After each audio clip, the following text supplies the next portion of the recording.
ஆசிரியர் பெருமக்கள் அனைவருக்கும் இனிய காலை வணக்கம். காலை எழுந்தவுடன் கணக்கு இன்னைக்கு 4வது நாளுக்கான கொஷின்ஸை பார்க்க போகிறோம்.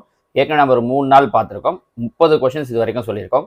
நிறைய பேர் ப்ராக்டிஸ் பண்ணியிருப்பீங்கன்னு நம்புகிறேன். அதே மாடலில் ஒவ்வொரு நாளுமே என்ன பண்ணுறோம் அப்படின்னா கொஷின்ஸும் உங்களுக்கு கொடுத்துருக்கோம். ரெகுலராக நீங்கள் காலையிலே எழுந்த உடனே ஒரு 10 கேள்வி போட்டு பார்த்தீங்க அப்படின்னா, இல்லை ஒரு 10 கொஷினை தெரிஞ்சுக்கிட்டீங்க அப்படின்னா நமக்கு ஒரு நம்பிக்கை வரும். பரவாயில்ல, நமக்கு மேத்ஸ் போட முடியுது அப்படின்ட்டு. அந்த நம்பிக்கையை உங்களை வெற்றியை நோக்கி எழுதி செல்லுன்றதால தான் காலையில நம்ம மேத்ஸ் போடுறது. சரிங்களா? 10 கொஸ்டினையும் கண்டிப்பாக எழுதி பார்த்து ப்ராக்டிஸ் பண்ணுங்க. வாங்க இன்னைக்கான கொஸ்டின்ஸுக்கு போகலாம். கேள்வி எண் 31.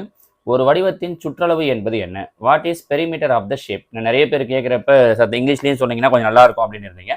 ஸோ இன்னிலேருந்து போடுறப்ப பைலிங்குவல்லையே தமிழ் இங்கிலீஷ் ரெண்டுமே கலந்த மாதிரியே போடுறேன். இவங்க என்ன கேட்டிருக்காங்க அப்படின்னா, சுற்றளவு அப்படின்னா என்ன அப்படின்னு கேட்டிருக்காங்க.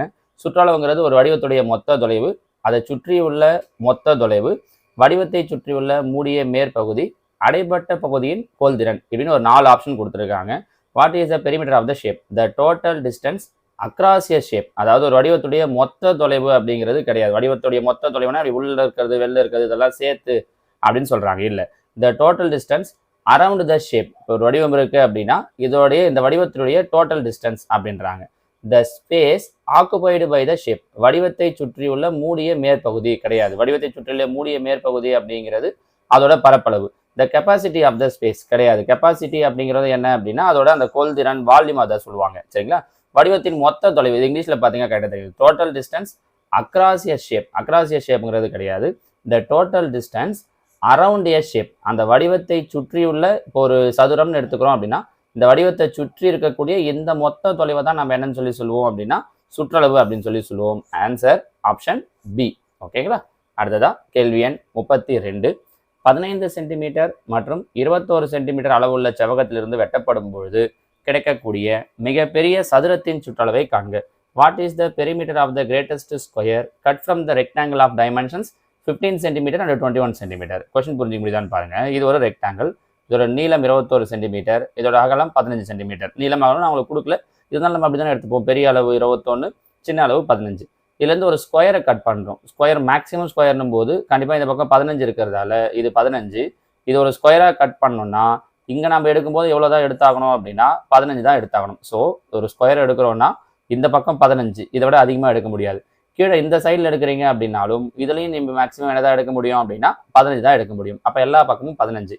அவங்க என்ன கொஸ்டின் கேட்டிருக்காங்க?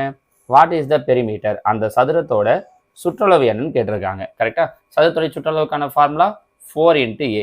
சார் சப்போஸ் எனக்கு ஃபார்முலா ஞாபகம் வரல அப்படின்னா இதாங்க உங்களுக்கு டயக்ராம் போட்டு காட்டும் பாருங்க. 4 பக்கமும் 15. இப்போதான் சொன்னோம் சுற்றளவு அப்படின்னா அதை சுற்றி வரக்கூடிய இந்த அளவு சொல்லக்கூடியது. ஸோ 15, 30, 45, 60. இல்லை இதில் போட்டு பார்த்தீங்க அப்படின்னா 4, 15, 60. எப்படி பார்த்தீங்கன்னாலும் ஒரே ஆன்சர் தான். கரெக்டுங்களா? அப்போ அந்த சதுரத்தினுடைய சுற்றளவு என்னவா இருக்கும் அப்படின்னா 60 சென்டிமீட்டராக இருக்கும். புரிஞ்சுக்க முடியுதுங்களா? ஸோ ஒரு செவ்வகத்தினுடைய நீளம் அகலம் கொடுத்துட்டு அதுலேருந்து ஒரு மேக்ஸிமம் ஸ்கொயரை கட் பண்ணி எடுத்தால் அதோட சுற்றளவு என்னன்னு கேட்டிருக்காங்க. சரி, இங்கே எனக்கு ஒரு டவுட். இப்போ சுற்றளவு கேட்டாங்க. இதே இடத்துல இப்படி கட் பண்ணி எடுத்த சதுரத்தினுடைய பரப்பளவு கேட்டிருந்தாங்க அப்படின்னா அப்போ ஆன்சர் வரும். ஃபைண்ட் த ஏரியான்னு கேட்டிருந்தாங்க. வாட் இஸ் த ஏரியான்னு கேட்குறாங்க இதே கொஸ்டினில் அப்படின்னா அப்போ என்ன ஆன்சர் வரும்ன்றதை நீங்கள் எனக்கு கமெண்ட்டில் சொல்லுங்கள். இது நான் உங்களுக்கு கொடுக்கக்கூடிய முதல் கேள்வி. ஒவ்வொரு நாள் ஒரு 7-8 கேள்வியில் 10, நேற்று 10 கேள்வி கூட கொடுத்தோம். நிறைய பேர் 10 கேள்விக்குமே ஆன்சர் பண்ணியிருந்தீங்க இல்லையா? அதே மாதிரி நான் இன்னைக்கு கொடுக்கக்கூடிய முதல் கேள்வி இதில் பெரிமீட்டர் எடுத்துகிட்டு ஏரியான்னு கேட்டால் என்ன ஆன்சர் வரும் அப்படிங்கிறது ஃபர்ஸ்ட் கொஸ்டின். நான் இதில் இன்னொரு கேள்வி கொடுக்குறேன். ரெண்டாவது கேள்வி இதே தான். 15 சென்டிமீட்டர் 21 சென்டிமீட்டர்னு சொல்லியிருக்காங்க இல்லையா? இதை எடுத்துட்டு நான் என்ன நம்பர் யூஸ் பண்ணிக்கிறேன் அப்படின்னா 20 சென்டிமீட்டர் மற்றும் 13 சென்டிமீட்டர் இப்படின்னு எடுத்துக்கிறேன். 20 சென்டிமீட்டர் மற்றும் 13 சென்டிமீட்டர் உள்ள செவ்வகத்திலிருந்து வெட்டப்படும் பொழுது கிடைக்கக்கூடிய மிகப்பெரிய சதுரத்தின் சுற்றளவு 20 சென்டிமீட்டர் 13 சென்டிமீட்டர் இப்படி இருக்கிறதுலேருந்து ஒரு சதுரத்தை கட் பண்ணி எடுக்கிறேன்னா அப்போ அதோட சுற்றளவு என்னவா இருக்கும் அப்படிங்கிறது என்னோட ரெண்டாவது கேள்வி. சரிங்களா? ஸோ இது ரெண்டுத்துக்கும் ஆன்சர் என்னன்றதை நீங்கள் கீழே கமெண்ட்டில் சொல்லுங்கள். இப்போவே என்ன பண்ணுறீங்கன்னா வீடியோவை பாஸ் பண்ணிட்டு கூட இது ரெண்டுத்துக்கு ஆன்சர் ரெடி பண்ணி கீழே கமெண்ட்டில் போட்டு அதுக்கப்புறம் அடுத்த கொஸ்டினை பாருங்க. ஏன்னா அப்பப்போ பார்த்துட்டோம் அப்படின்னா ஈஸியாக இருக்கும். சரிங்களா? ஓகே. இல்லை கடைசியாக மொத்தமாக சேர்த்து போடுறீங்கனாலும் ஓகே தான், நோட் பண்ணி வச்சுக்கிட்டு. அடுத்ததான் கேள்வி எண் 33. இரு சமபக்க முக்கோணத்தின் அடிப்பக்கமானது 15 சென்டிமீட்டர் பக்கம் கொண்ட சதுரத்துடன் இணைக்கப்பட்டுள்ளது. மேலும் முக்கோணத்தின் சம பக்கங்களின் அளவு 18 சென்டிமீட்டர் ஆகும் எனில் கூட்டு வடிவத்தின் சுற்றளவை காண்க. கம்பைன்டு ஷேப்ஸ் கொடுத்துருக்காங்க. ஒன்றும் இல்லை, சிம்பிளான விஷயம்தான். கொஸ்டின் ஆனால் குழப்பற மாதிரி ரொம்ப பெருசாக சொல்லி வச்சுருக்காங்க. மறுபடியும் கொஸ்டினை படிக்கிறேன் பாருங்க. The base of the isosceles triangle is attached to the square side of length 15 centimetre. என்னன்னா ஒரு இருசம பக்க முக்கோணம் இருக்கு, இப்படி ஒரு முக்கோணம் இருக்கு. இதோட அடிப்பக்கத்தோட அளவு எவ்வளவு கொடுத்துருக்காங்கன்னா 15 சென்டிமீட்டர். இது கூட என்ன சேர்த்துருக்காங்களாம் அப்படின்னா ஒரு சதுரத்தை சேர்த்துருக்காங்க இப்படி. அப்போ சதுரம்னும் போது இது 15 சென்டிமீட்டர்னா இதுவும் 15, இதுவும் 15, இதுவும் 15. கரெக்டா? அடுத்தது அந்த equal sides of the triangle are 18 centimetre. இது ரெண்டு ஈக்குவல் சைட். எப்படி சொல்றோம்? இங்க 15 சொல்லிட்டாங்க, ஈக்குவல் சைடு 18ன்னு சொல்லியிருக்காங்க. அப்போ கண்டிப்பா இது கிடையாது, மீதி இருக்கிற ரெண்டும் தான். அப்போ இது ரெண்டும் 18. இப்போ இதோட பெரிமீட்டர் என்னன்னு கொஸ்டின் கேட்டிருக்காங்க. புரிஞ்சிச்சா? இப்படி சின்னதாக ஒரு டயக்ராம் ரஃபாக போட்டுக்கிட்டோம் அப்படின்னா நமக்கு ஈஸியாக புரிஞ்சிடும் பாருங்க. இப்போ இதில் பாருங்க சுற்றளவுனா அப்போ சுற்றி வரக்கூடிய அளவு, இந்த சுற்றி இருக்கிற இந்த அளவை மட்டும் ஆட் பண்ணால் போதும். ஸோ 18 18 36 15 15 15 45. நல்லா கவனிச்சுக்கோங்க. இதில் ரெண்டு தப்பு பண்ணோம்னா இந்த 15 கூட்டிடுவீங்க, சுற்றளவு வரும்போது இந்த 15 வராது. ஏன்னா சுற்றி வரும்போது நம்ம இந்த பக்கம் போக வேண்டியது கிடையாது, இப்படி சுற்றி இங்கே வெளில மட்டும்தான் வந்துடும். கரெக்டாக? அப்போ இந்த 15 கணக்கில் வராது. அப்போ ஆட் பண்ணோம் அப்படின்னா என்ன கிடைக்குதுன்னா 81. அப்போ இந்த வடிவத்துடைய சுற்றளவு என்னவா இருக்கும் அப்படின்னா 81 சென்டிமீட்டர். சரி, புரிஞ்சுக்க முடியுதுங்களா? சரிங்களா? நம்ம என்ன பண்ணுறோம் அப்படின்னா இந்த ஐடியாவெல்லாம் பிடிச்சிருவோம், எல்லாத்தையும் கரெக்டாக போட்டுருவோம். சேர்க்கும்போது இந்த 4 15 சேர்த்து விட்டுருவோம். சுற்றளவுன்னா இந்த சுற்றி வர அளவு மட்டும்தான். அப்போ உள்ளே இருக்கக்கூடிய இந்த 15 அப்படிங்கிறது வராது. புரியுதுங்களா சார்? அப்போ ஆன்சர் ஆப்ஷன் பி 81 சென்டிமீட்டர். ஓகேங்களா? அடுத்ததான் கேள்வி எண் 34. நபர் 1, அனைத்து சதுரங்களும் செவ்வகமாகும், அனைத்து செவ்வகங்களும் சதுரமாகும். யாருடைய கூற்று சரின்னு கேட்குறாங்க. All squares are rectangle, all rectangles are squares. இந்த ரெண்டு ஸ்டேட்மெண்ட்டில் எது கரெக்டுன்னு பார்க்கணும். இப்போ பாருங்களேன், இது சதுரம் இப்படின்னு வச்சுப்போம், இது செவ்வகம். நான் அப்படியே டைரெக்டாக ஆன்சர் சொல்லிடலாம். ஆனால் என்ன கான்செப்ட்னு சொல்லிட்டேன்னா உங்களுக்கு இந்த மாடலில் வேறு எதாவது மாற்றி கேட்டாலும் கரெக்டாக பண்ணுவீங்க அப்படிங்கிறதால. இப்போ சதுரம்னா என்ன கண்டிஷன்? சதுரம்னா 4 பக்கம் இருக்கணும். சரி, செவ்வகம்னா அதுக்கும் 4 பக்கம் இருக்கணும். சதுரம் அப்படின்னா 4 பக்கமும் சமமாக இருக்கணும். கரெக்டா? 4 பக்கமும் சமமாக இருக்கணும். செவ்வகம் அப்படின்னா ஆப்போசிட்டில் இருக்கிற 2 பக்கம் ஈக்குவலாக இருக்கும். கரெக்டா? இப்போது இந்த கான்செப்டை கொண்டு வந்து இங்கே வைப்போமா? 4 பக்கமும் 4 பக்கமும் சமமாக இருக்கணுன்ற கான்செப்ட் இங்கே மேட்ச் ஆகாது. கரெக்டா? எதிரெதிரில் இருக்கிற பக்கங்கள் சமமாக இருக்கணும் அப்படிங்கிற கான்செப்ட் இங்கே மேட்ச் ஆகும். கரெக்டா? ஏன்னா எதிரில் இது ரெண்டு ஈக்குவலாக இருக்கும், எதிரில் இது ரெண்டு ஈக்குவலாக இருக்கும். ஸோ 4 பக்கமும் சமமாக இருக்கணுன்ற கான்செப்ட் இங்கே மேட்ச் ஆக மாட்டேங்குது. ஆனால் 2 பக்கம் எதிர் பக்கங்கள் சமமாக இருக்கணுன்ற கான்செப்ட் இங்கே மேட்ச் ஆகுது. கரெக்டா? அப்போ இந்த செவ்வகத்தை நாம் என்னன்னு சொல்ல முடியாதுன்னா சதுரம்னு சொல்ல முடியாது. இந்த கான்செப்ட் இங்கே எடுத்துன்னு வரும்போது புட் பண்ண முடியல. ஆனால் இந்த சதுரத்தில் இந்த கான்செப்டை கொண்டு வந்து புட் பண்ண முடியுது. அப்போது எல்லா சதுரத்தையும் நம்ம என்னன்னு சொல்ல முடியும் அப்படின்னா செவ்வகம் சொல்ல முடியும். அதுதான் அனைத்து சதுரங்களும் செவ்வகம் ஆகும். அப்போ யார் சொன்னது கரெக்டு? பர்சன் ஏ சொன்னது தான். அப்போ பர்சன் 1, நபர் 1 தான் சரியானது. சரி, அப்படியே இதில் நிறைய என்ன கான்செப்ட் இருக்குது. நம்ம வடிவியல் டாப்பிக்கில் போடும்போது இதை பற்றி எல்லாமே தெளிவாக சொல்லுவோம். எதுக்கு ஈக்குவல், எதுக்கு ஈக்குவல் இல்லை அப்படிங்கிறதெல்லாம். ஸோ எல்லா சதுரத்தையும் நம்ம என்னென்னு சொல்லலாம்னா செவ்வகம் சொல்லலாம். நான் எல்லா செவ்வகத்தையும் நம்மளால் என்னென்னு சொல்ல முடியாது அப்படின்னா சதுரம்னு சொல்ல முடியாது. ஓகேங்களா? அடுத்த கேள்வி எண் 35. நீளம் 6 சென்டிமீட்டர் மற்றும் அகலம் 5 சென்டிமீட்டர் கொண்ட செவ்வகத்தின் பரப்பளவை காண்க. செவ்வகத்தினுடைய பரப்பளவு, ஏரியா ஆஃப் த ரெக்டாங்கிள் கேட்டிருக்காங்க. ஏரியா ஆஃப் த ரெக்டாங்கிளுக்கு ஃபார்முலா எல் இன்ட்டு பி. அப்போ நீளம் லென்த் எவ்வளோ கொடுத்துருக்காங்க? 6. பிரெத்து அகலம் எவ்வளோ கொடுத்துருக்காங்க? 5. அப்போ 6 5 30. So answer 30. நம்ம என்ன பண்ணுறோம்னா டக்குன்னு தோ இருக்குது பாருங்கள் 30 அப்படின்னு நீங்கள் டிக் பண்ணுறோம். அப்படி பண்ணிட்டீங்க இல்லை ஷேட் பண்ணிட்டீங்கன்னா தப்பு. ஏன்?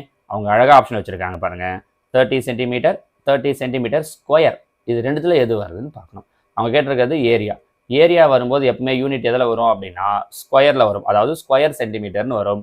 அப்போ answer option B 30 centimetre square. நம்ம இந்த தப்பை நிறைய பண்ணோம், நமக்கு நல்லா தெரியும் அப்படின்ட்டு என்ன பண்ணுறோம் 30 டக்குன்னு அப்படியே இது பெருக்கி கூட பார்க்க வேண்டாம், நான் உங்களுக்கு சொல்கிறதுக்காக பெருக்கி காட்டியிருக்கேன். நீங்கள் டக்குன்னு என்ன பண்ணுவீங்க 6 5 30 அப்படின்னு டக்குன்னு மல்டிப்ளை பண்ணிவிட்டு இந்த 30 டிக் பண்ணுருவீங்க.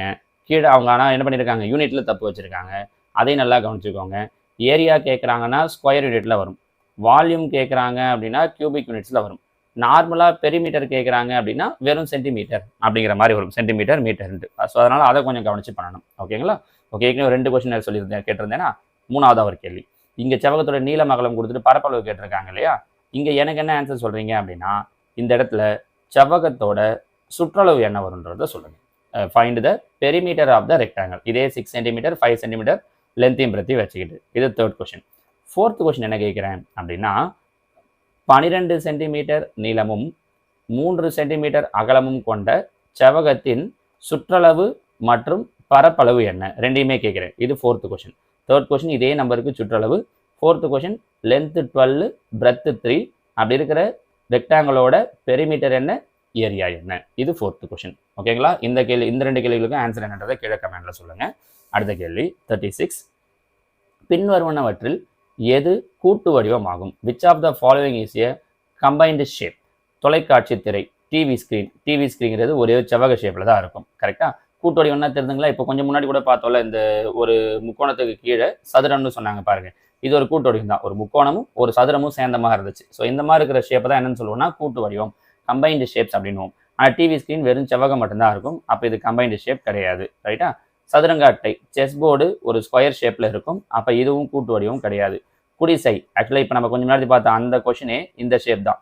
ஒரு குடிசை அப்படிங்கிறது பார்த்தோம் அப்படின்னா இங்கே கூட்டு வடிவங்கள் தான். இங்கே ஒரு மாடம் மாதிரி போட்டோம் அப்படின்னா ஒரு 3-4 வடிவங்கள் சேர்ந்த மாதிரி இருக்குன்றதால அப்போ குடிசை தான் நமக்கு கம்பைன்டு ஷேப், கூட்டு வடிவம்னு சொல்லுவோம். வட்ட வடிவ கடிகாரம் அப்படிங்கிறது பார்த்தோம் அப்படின்னா வெறும் சர்க்கிள் ஷேப் தான், ஒரே ஒரு வடிவம் தான். கரெக்டா?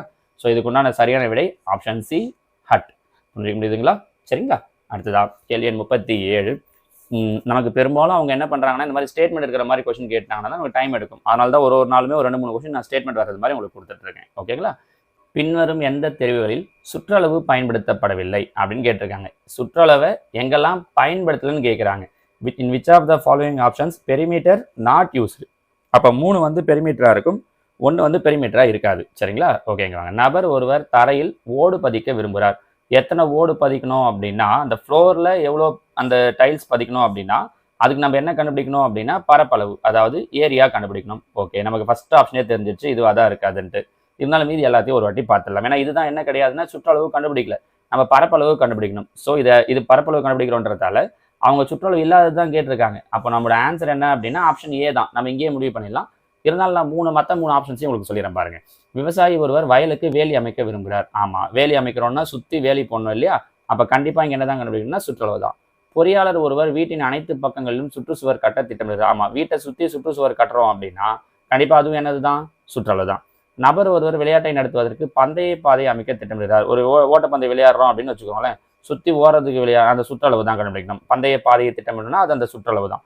நடுவில் விளையாடுறாங்க கேம், இந்த ஃபுட்பால் இல்லை கிரிக்கெட்லாம் விளையாடுறோம் அப்படின்னா அப்போ என்ன தேவைப்படும்னா ஏரியா கண்டுபிடிக்கிற மாதிரி இருக்கும். இது ஒரு பந்தயன்றது இவங்க என்ன சொல்கிறாங்க அப்படின்னா அந்த ட்ராக், அந்த ரன்னிங் மாதிரி ஓடுறதுக்கான ட்ராக். அப்போ அதுக்கு கண்டிப்பாக என்ன தான் தேவைன்னா சுற்றளவு தான் தேவை.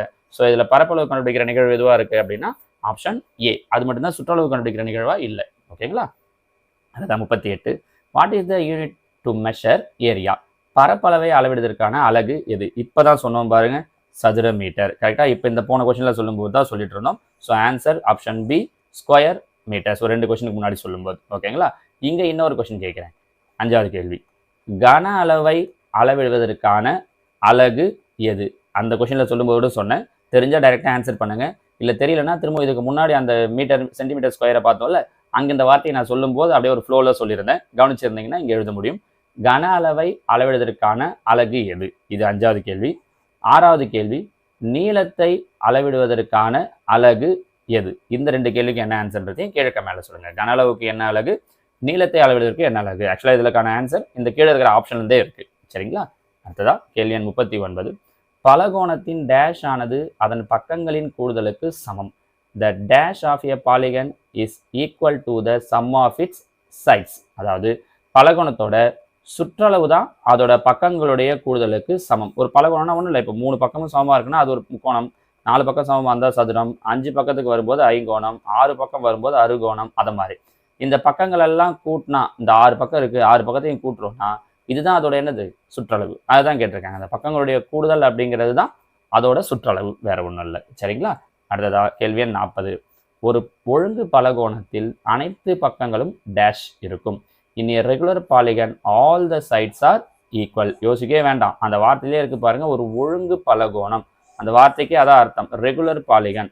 ஒரு ஒழுங்கு பலகோணம்னா 5 ஐங்கோணமாக இருந்தால் 5 பக்கம் சமமாக இருக்கும், அறுகோணமாக இருந்தால் 6, எழுகோணமாக இருந்தால் எண்கோணமாக இருந்தால். ஸோ எந்த கோணமாக இருந்தாலும் அதில் இருக்கிற எல்லா பக்கங்களும் எப்படி இருக்கும் அப்படின்னா சமமாக இருக்கும்.